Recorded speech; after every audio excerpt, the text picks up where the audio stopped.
Hi, this is Lisa, and I want to share how to merge duplicates the correct way in Family Search.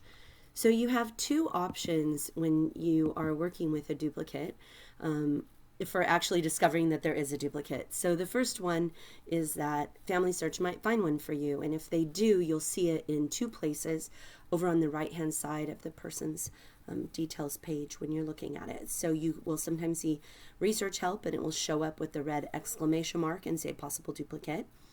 It can also show up further down in the tools section where it will say possible duplicate, and you'll see a number there. Sometimes that number will be 0, but if it's 1 or higher, then Family Search has found a duplicate for you. Unfortunately, Family Search doesn't always find the duplicates, and you may need to find them yourself. You'll stumble across them somehow or discover them. And when you do, you can do it yourself, merging by ID number. So you find the person and then you enter the ID. So if Family Search suggests possible duplicates, like they recognize it, and you click on possible duplicates, then you'll see something like this where you'll see your person and then you'll see this data problem of a possible duplicate. Right from here, you can click Review Merge to compare those two things.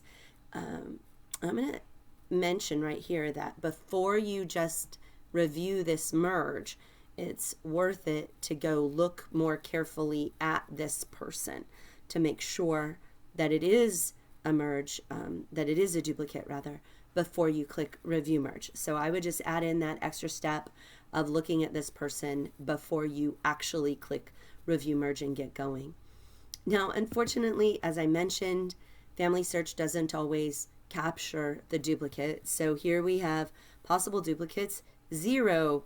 But then when we look more closely at the list of children of this family, we see this mischief.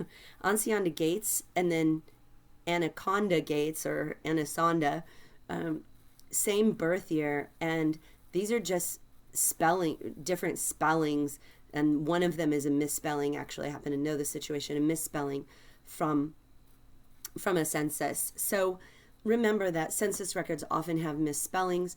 Frequently, the person was telling the census taker, the enumerator, the information, and they were writing it down how they heard it.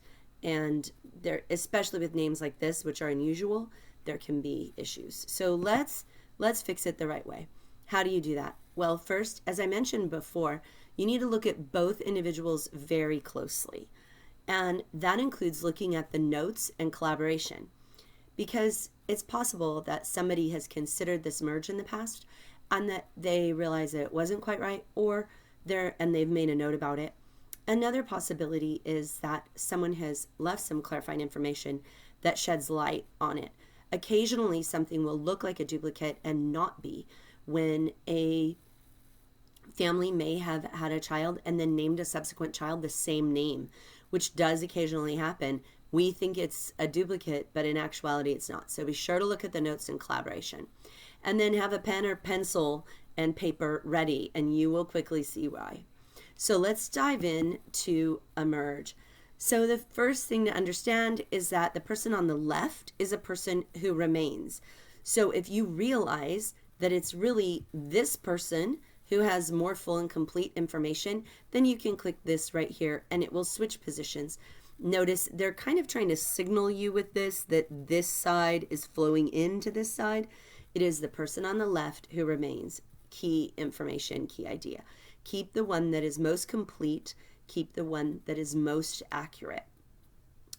Next, you have 4 choices about what to do with the information on the right, and I'm going to give you a little bonus. So on the right, you will see a piece of information, and you decide, do you want it to move into here or not? And when you do that, you have 4 choices, and those 4 choices impact what happens to this information. So let's look at those choices.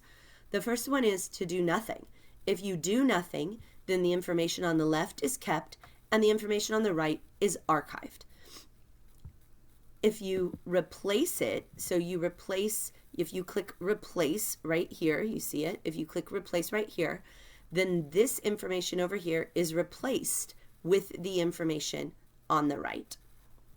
Your third option is to reject the information on the right. What's interesting about reject is that it's extremely similar to doing nothing. The only difference will be that when you click reject, this box will light up pink, indicating, oh yes, I have reviewed that. But the result is the same, it just gets archived. Your fourth choice is to click add. If you click add, then this information, which did not exist over here, gets added over here. Now, here is why you need a pen and paper. Look at this. This is showing a spouse of John Ames and another spouse of John Ames. And look at this problem. They have a different record number, a different FSID. And so what's going to happen here is a duplicate. So you have a couple of choices. You can add the duplicate in right now, or you could go merge those first. I think it's easiest to just go ahead and add it, but jot down the, remember to merge duplicate spouses. The next thing that you have to do is add an explanation, and this is our bonus here. When you are merging two people, it's very important that you put in why you believe that merge to be correct and why you chose the one that you decided to have on the left. So notice this. I did this merge, and so same name, dates, relationships, and places. The only difference is the middle name, the remaining one chosen due to completeness of record and sources. And so this isn't even a middle name, truly, right? This is a nickname, which should have been put down in the alternate names or other information. It's put in the section of other information as an alternate name rather than as a middle name here. And so I am just saying this is the only difference in these two people, and this is why I chose it. Now you could see from this example that I merged this person on the right into this person on the left. Now, occasionally you won't be able to merge. You can't merge if the people are different genders. So if you notice that, you'll want to correct it. One more reason to look at the records closely. You can't merge them if they're living on one record and deceased on another, or if they both have had records created by the church. You also can't merge if there is a duplicate record that's already been deleted due to another merge, and occasionally that will happen.